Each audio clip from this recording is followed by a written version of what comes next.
सवेरे सवेरे, अब वो पत्नी यहाँ बैठी भी हो सकती है, वो पत्नी आई हमारे पास सवेरे सवेरे, बोली गुरुजी हमारा मन भगवान में लग गया है।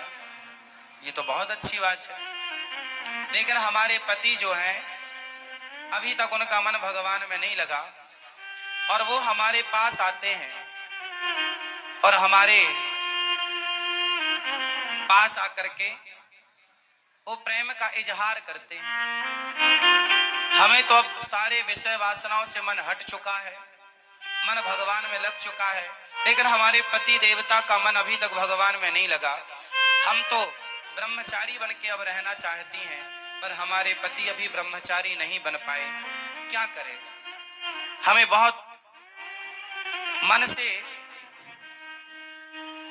असंतुष्टि होती है जब हमारे पति हमारे पास काम भाव लेकर आते हैं। हमारा मन बेचैन हो जाता है कि हमारे हृदय में जो कृष्ण है पता नहीं वो निकलकर बाहर ना चले जाएं। ऐसा उस बहन ने मेरे से सवाल किया कि जब पति काम भाव से अपनी पत्नी के पास आता है तो पत्नी को अच्छा नहीं लगता, क्योंकि पत्नी के अंदर भगवत भक्ति जाग गई है, प्रेम जाग गया है।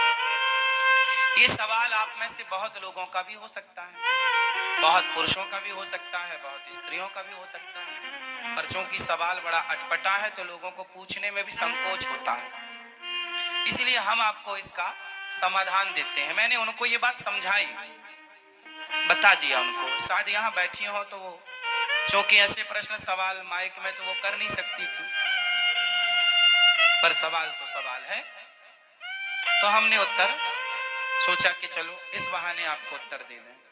प्रश्न समझ में आ गया? अब उत्तर सुनो। हमने उनसे बोला कि आपके पति, आप तो भक्ति में रम गई हो, बहुत अच्छी हो आप, कि आपके हृदय में कृष्ण विराज गए हैं, भक्ति विराज गई है, आपका दिन रात भगवत चिंतन में ही मन लग रहा, बहुत अच्छी बात है।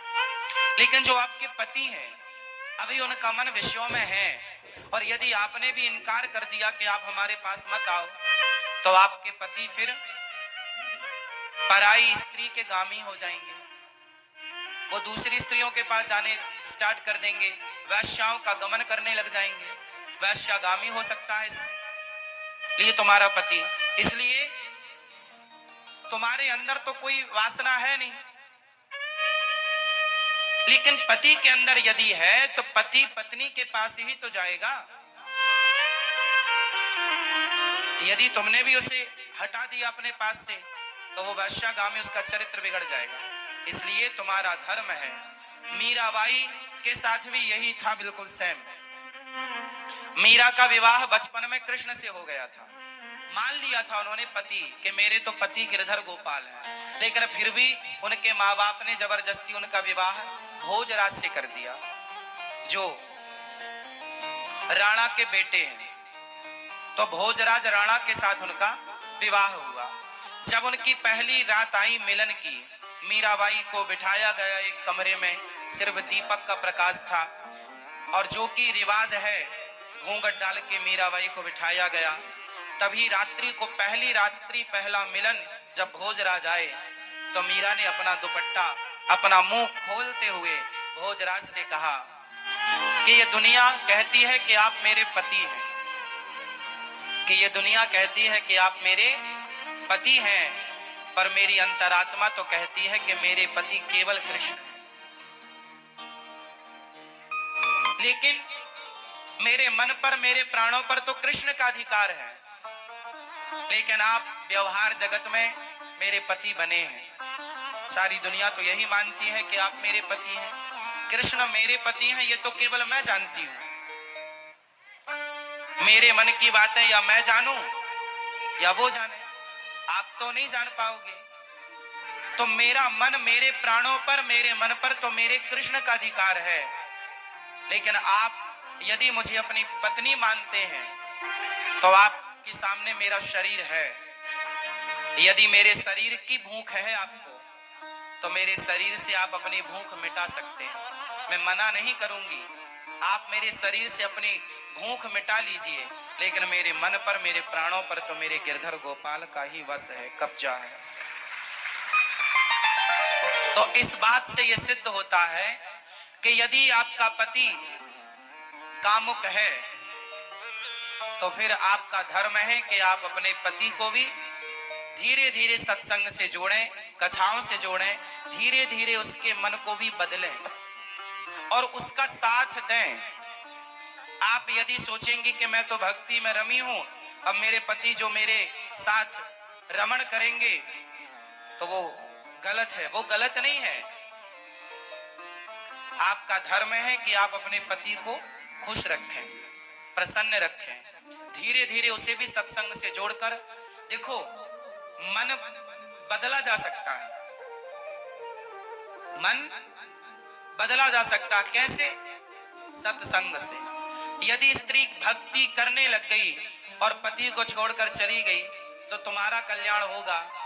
तुम्हारा धर्म क्या है कि यदि तुम्हारे हृदय की शुद्धि हो गई है तो तुम अपने परिवार के सभी सदस्यों की, अपने पति की, अपने बच्चों की भी शुद्धि करो हृदय की, अपने भक्ति के प्रभाव से, अपने जप, अपने तप के प्रभाव से। यदि आप केवल भक्ति करने लग गई और भाग गई घर से कि अब जी तो मैं तो वृंदावन रहूंगी, मैं तो घर में नहीं रहूंगी, तो ये तो भागना हो जाएगा, ये तो रण छोड़ के भागना हो जाएगा। फिर आपका धाम में आकर के वास करना, अपने पति को छोड़कर, अपने बच्चों को छोड़कर, ये आपका धर्म नहीं है। धर्म तो ये है कि पति और बच्चों के साथ रहकर जो प्रेम आपके भीतर जागा है वही प्रेम पति और पुत्र के भीतर जागाकर उनका भी कल्याण कीजिए और उनका साथ दीजिए। और ये पति पत्नी का अधिकार होता है एक दूसरे के लिए।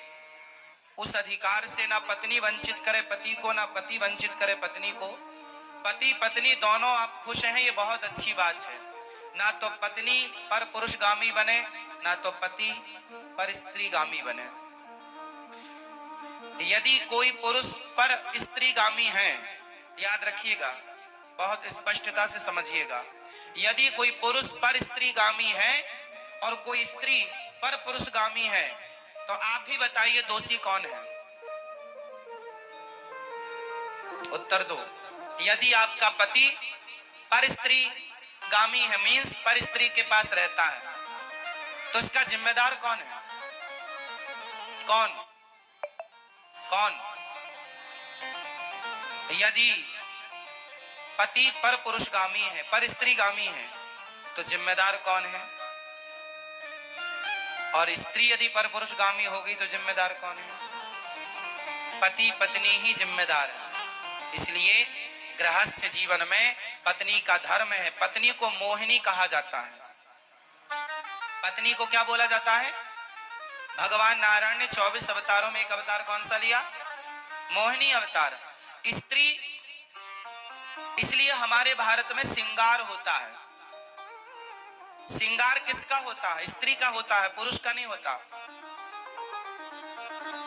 स्त्री का ही श्रृंगार क्यों होता है, पुरुष का क्यों नहीं होता?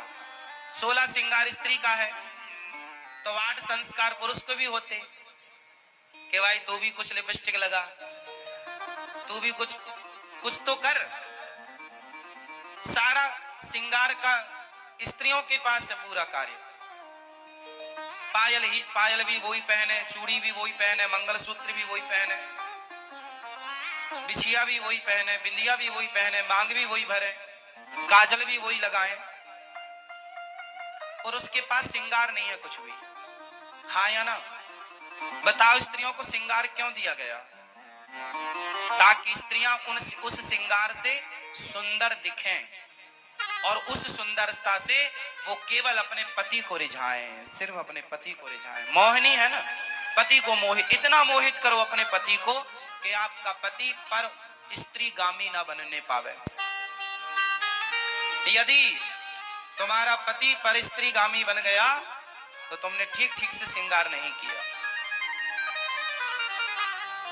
लेकिन आजकल श्रृंगार होता तो है जमाने के लिए, पति के लिए तो कुछ नहीं है। इसलिए पड़ोसन को रोज, इसलिए जेठालाल दया को नहीं बबीता को ज्यादा देखता है। हाँ।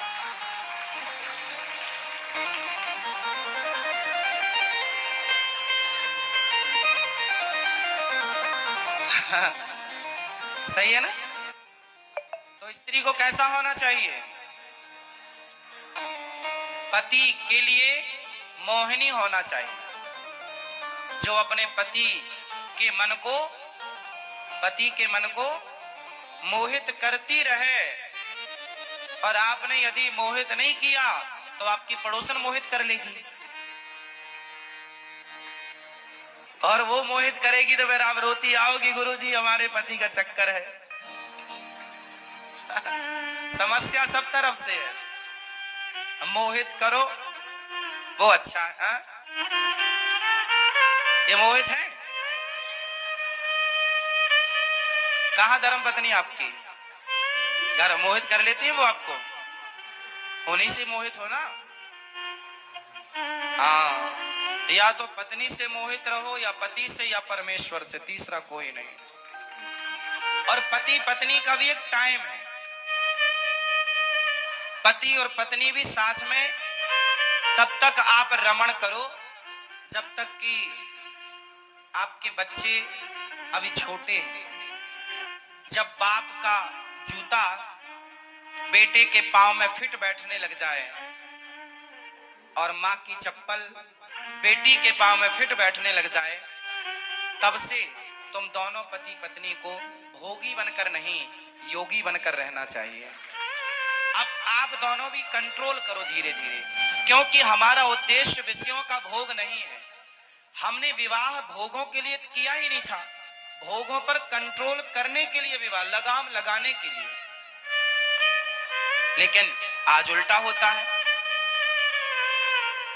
कि मन की चंचलता बढ़ती चली जाती है। अच्छा, ये सारे दोष इसलिए होते हैं क्योंकि सत्संग नहीं है। क्या नहीं है? सत्संग। और सत्संग ना होने से बिनु सत्संग विवेक ना होई, और राम कृपा बिनु सुलभ ना सोई। सत्संग की जरूरत है। सत्संग सुनेंगे तो दोनों, अच्छा सत्संग किससे सुनना चाहिए? पति पत्नी दोनों को, क्योंकि दोनों की समझ चाहिए। एक की समझ है पर दूसरे की नहीं है, तो एक गाड़ी साइकिल का एक पहिया पंचर है, और एक सही है तो भी साइकिल अपने लक्ष्य तक नहीं पहुंचेगी। दोनों पहिया बढ़ा। पत्नी और पति दोनों को एक विचारधारा का होना चाहिए। किस विचारधारा का होना